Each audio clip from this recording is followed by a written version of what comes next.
Na guia. Estão vendo aí?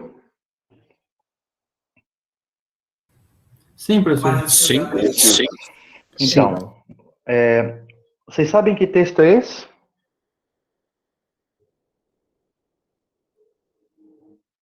Não?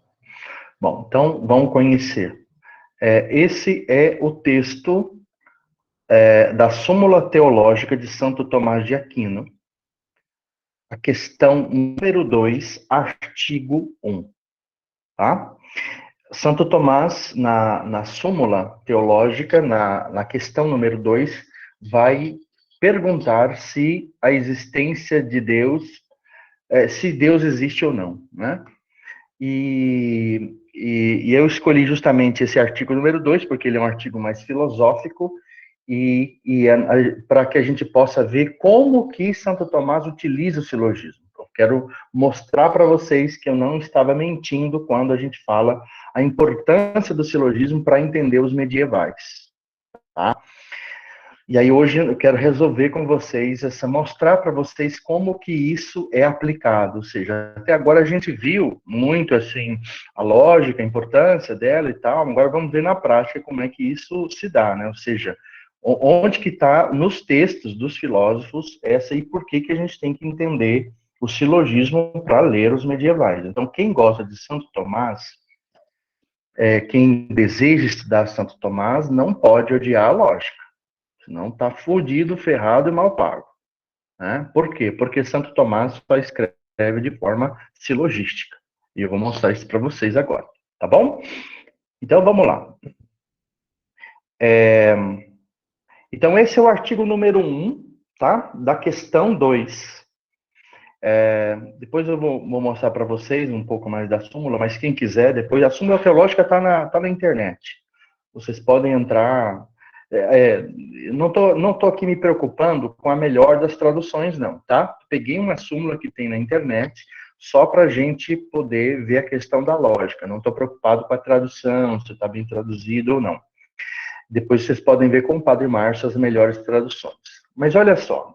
Então, a primeira proposição, o primeiro argumento aqui que ele utiliza, que ele diz assim: artigo número 1. Se a existência de Deus é por si mesma conhecida, ou seja, se a gente pode conhecer a existência de Deus por si mesmo, ou se temos que provar, né? Aí ele vai dizer assim: o primeiro se discute, o primeiro que? O primeiro artigo se discute assim: parece que a existência de Deus é conhecida por si mesmo, né? Então, ou seja, aqui ele vai falar parece.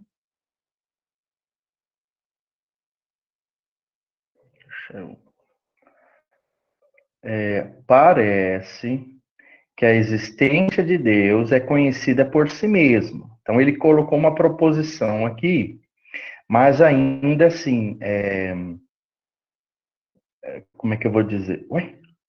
Puxa, espera só um pouquinho, deixa eu desfazer aqui.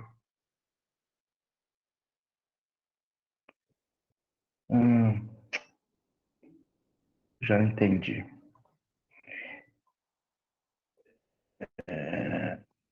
Transparente. Aí, pronto. Parece que a existência de Deus é conhecida por si mesma. Então, nós precisamos provar isso.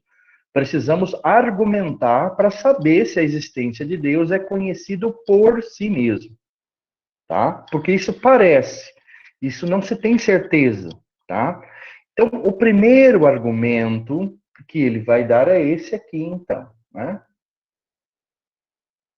O primeiro argumento é esse aqui, de que a existência de Deus é conhecida por si mesmo. Então, olha aí.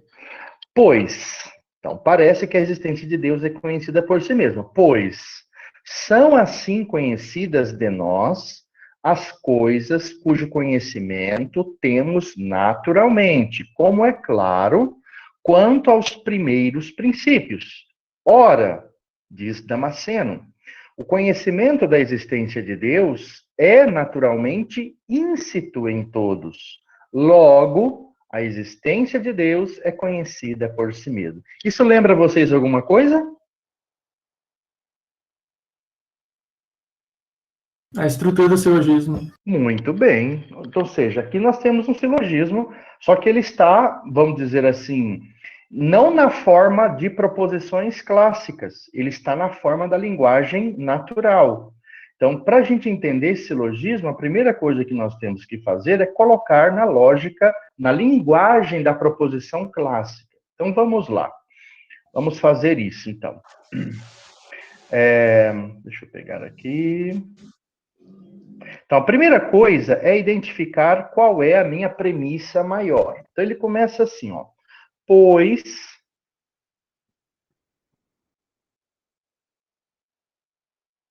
são assim conhecidas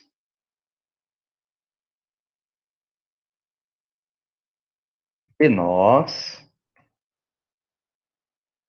as coisas cujo conhecimento temos naturalmente. Como? Claro, quantos aos primeiros princípios. Ponto.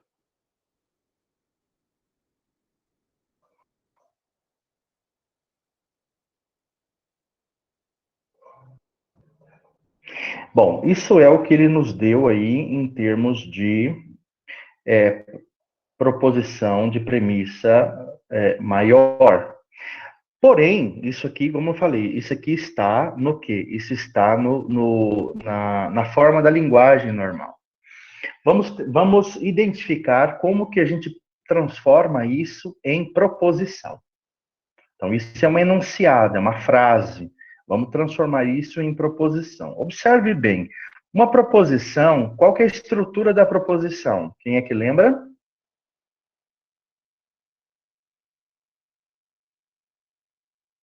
Vixe, Maria, São José. Sujeito, cópula Isso. verbal e predicado. Muito bem, muito bem. Nunca esqueçam isso, tá? Então, você tem que ter um sujeito, uma cópula verbal, e você tem que ter um predicado. Aqui, a gente já tem, mais ou menos, uma coisa assim, bem legal, bem bacana. Olha só. Eu tenho o verbo, a cópula verbal aqui já presente? Sim ou não? Temos ali no como é. Mas não é bem aí não, tá? É aqui, ó. Olha ela aqui, ó.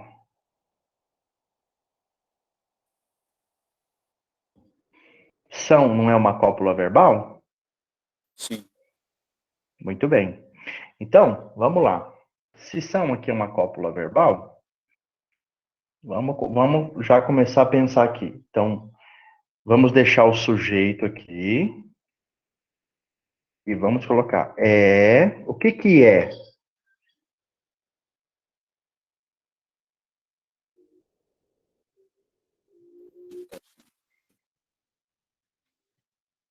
Conhecidas de nós, as coisas, cujo conhecimento temos naturalmente. Isso, olha lá, exatamente. Então, o que que é? O que que é?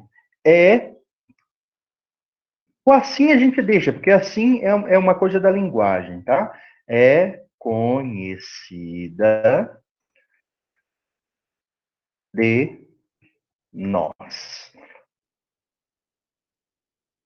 Então, ou seja, aqui eu tenho já o predicado. Meu predicado é justamente este, é conhecido de nós. Uai, professor, e o resto? As coisas cujo conhecimentos temos naturalmente. Olha a frase como é que é. Pois são assim conhecidas de nós, aqui deveria ter uma vírgula, né? As coisas cujo conhecimento temos naturalmente. Então, na verdade, essa aqui é uma frase que a gente que a gente chama, no português, uma frase que está quebrada, né? O que é uma frase quebrada? O sujeito da frase, ele está depois do próprio predicado. O que são assim conhecidas de nós? Se você perguntar para o predicado, o que são assim conhecidas de nós? As coisas cujo conhecimento temos naturalmente. Então, agora a gente achou o sujeito. As coisas cujo conhecimento temos naturalmente.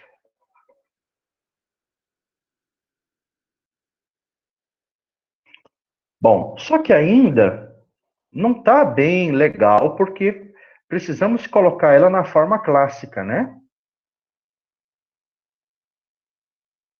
Isso a gente achamos a premissa. E o resto, professor? O resto é simplesmente complemento, tá? Isso aqui, ó. Isto aqui e isto aqui, nós chamamos de aposto explicativo, tá? Ou seja, o que é um aposto explicativo? Cadê o Patrick? O Patrick, que é o cara da letras. Patrick, explica para nós aí. É uma informação adicional, professor. Muito bem. Então, ou seja, necessariamente isso não faz parte do núcleo da frase, né? Isso. Ou seja, ela é um apoio, né? É apenas uma explicação, não é isso? Isso mesmo, professor. Muito Ela bem. não é essencial à estrutura aí Muito, da frase. muito bem. Patrick, está correto, né? Lembra como é que é o nome daquelas... Tem essas frases que o sujeito e o predicado estão baralhados, né? Sim, são frases de ordem inversa. Isso, muito bem. Tá vendo, gente? Você tem que saber um pouquinho de português também para entender lógica, né?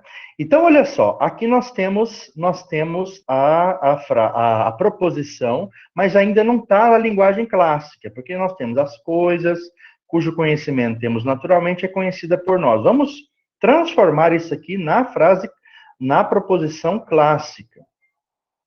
Olha lá. As coisas aqui.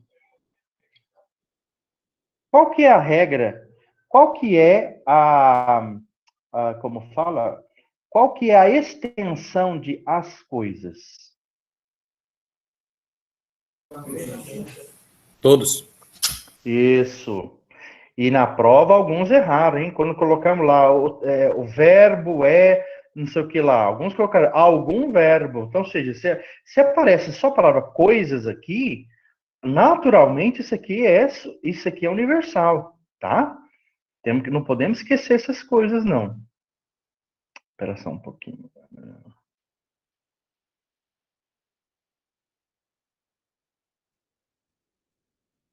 Eu percebi que no problema da prova é mais português do que lógica, hein? Então, toda coisa,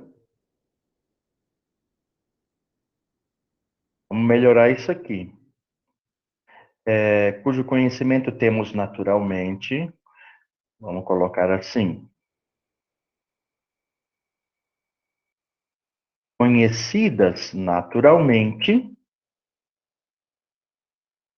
é conhecida de nós. Pronto. Agora sim eu tenho uma proposição clássica, né? Agora eu estou com a minha premissa, uma minha premissa maior montada, tá?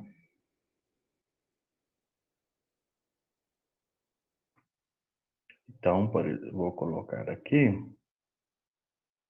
vou pôr em azul ela aqui. Até aqui, tranquilos?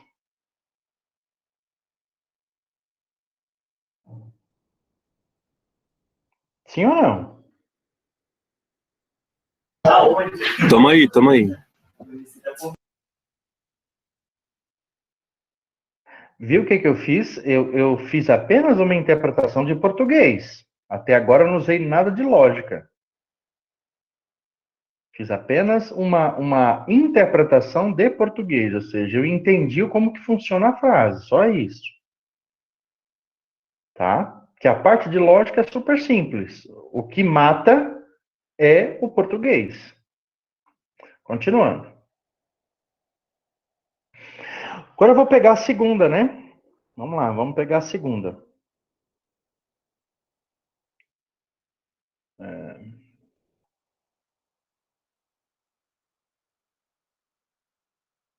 Olha lá, a segunda diz assim: ora, diz Damasceno, o conhecimento da existência de Deus é naturalmente íncito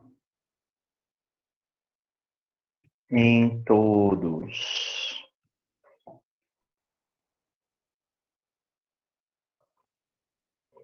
Então tá aí. Aqui é a premissa menor na forma de frase, né? A forma ainda linguagem normal. Bom, aqui nós temos o verbo, a cópula verbal ou não? Sim. Opa, onde está então? É. Isto, estão aqui, né? Deus é. Aqui tá mais, aqui Santo Tomás foi bonzinho com a gente. Aqui tá mais fácil, né? Vamos lá? Vamos transformar em proposição?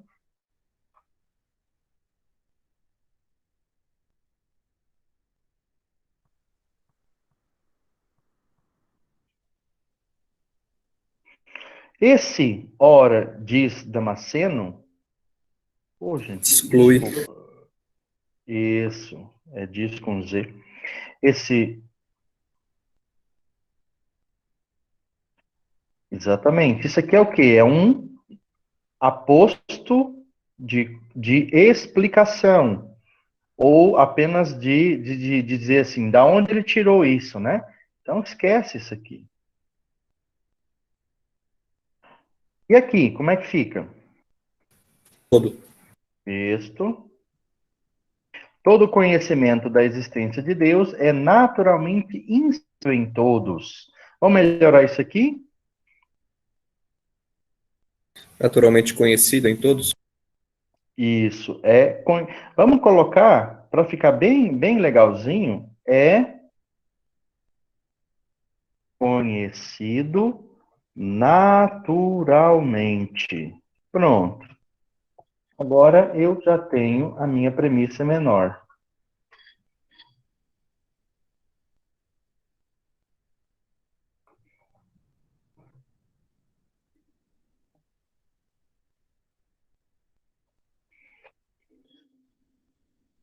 Olha lá.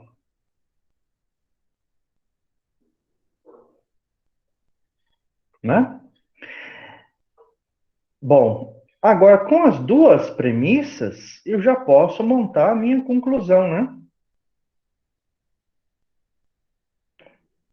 Como é que fica a conclusão? Olhando para as premissas.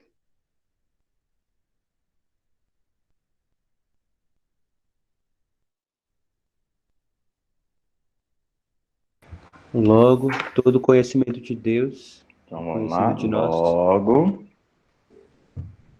todo Conhecimento conhecimento da da existência de Deus existência de Deus é conhecido de nós.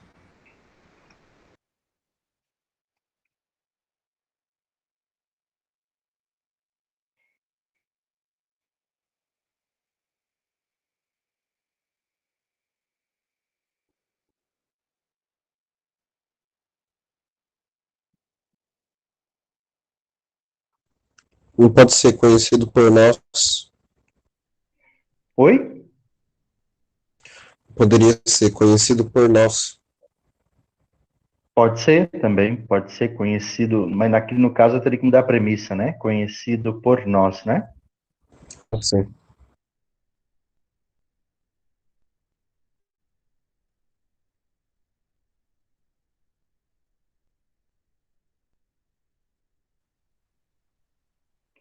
Isso. Então, conhecido por nós. Professor, Oi. eu tinha pensado assim. Logo, todo conhecimento da essência de Deus é conhecido naturalmente. Ficaria errado? Nesse caso, nesse caso fica errado, por quê? Porque nós estamos, qual que é o termo qual que é o termo médio? Conhecimento da essência de Deus. Não, o termo médio.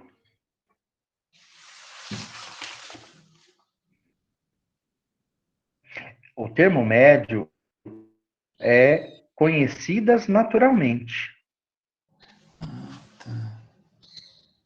Então, se você coloca que é conhecido naturalmente, você está cometendo um erro, né? Você está pondo o termo médio na conclusão. Ah, sim. Ou seja, é a mesma coisa que ele colocou aqui, né? A existência de Deus é conhecida por si mesma, ou seja, nós conhecemos ela por si mesma.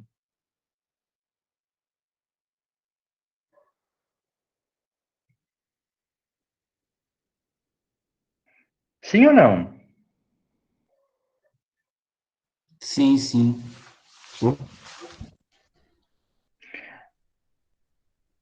Deixa eu só colocar uma coisa aqui.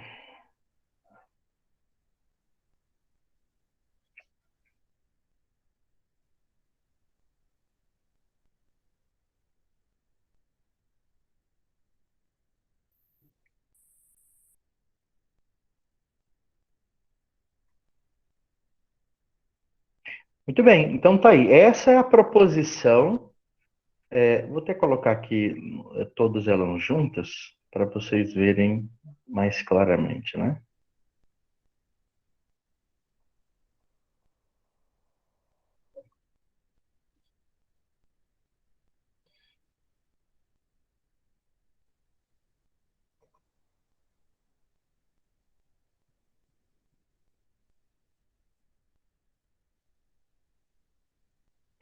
Certo?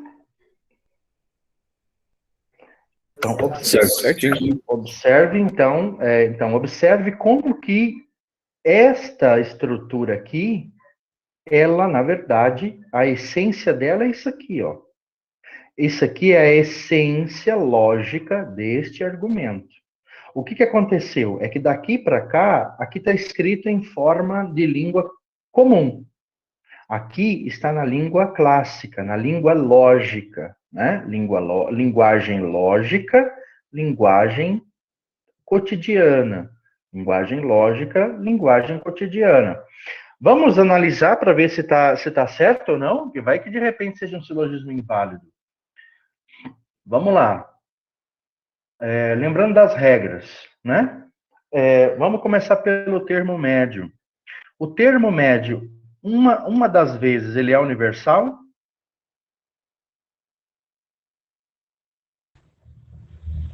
Sim. Sim ou não? Eu senti um sim meio fraco, hein? Sim. E onde que ele é universal? Sim. Na premissa maior. Isso, na premissa maior. Toda coisa conhecida naturalmente. Aqui está universal uma vez, então beleza. Tem ambiguidade nos termos?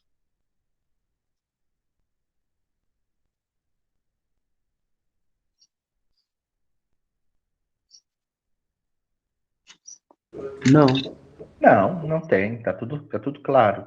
Ou seja, os termos estão sendo usados todos no mesmo sentido, né? A premissa, a conclusão, ela é maior do que as premissas?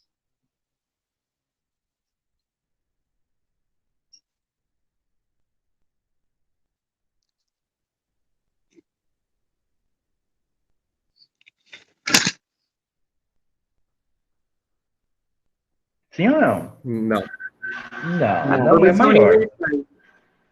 Fala, pode falar, não entendi. Todas são universais, não são? Sim, todas são. Então, tem alguma coisa maior do que as premissas? Não. Não. Não, tá de boa, tá? Então, não tem duas negativas, não tem duas particulares, a conclusão tá belezinha, então ela praticamente está válida, né? Vamos ver pela figura e modo. Qual que é a figura dessa proposição? Ou Primeira figura. Primeira figura? Muito bem.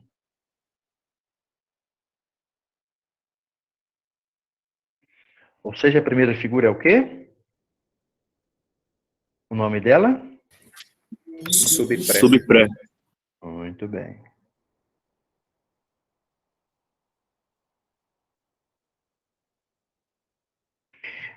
Qual que é o modo dela?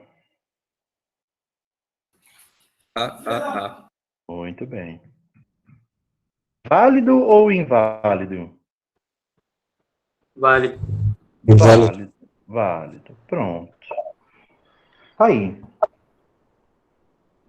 Então, ou seja, o primeiro argumento é um argumento silogístico de primeira figura, modo AAA, super válido. Sim ou não? Beleza? Por enquanto tá tranquilo. Show. Beleza. Muito bem. Muito bem.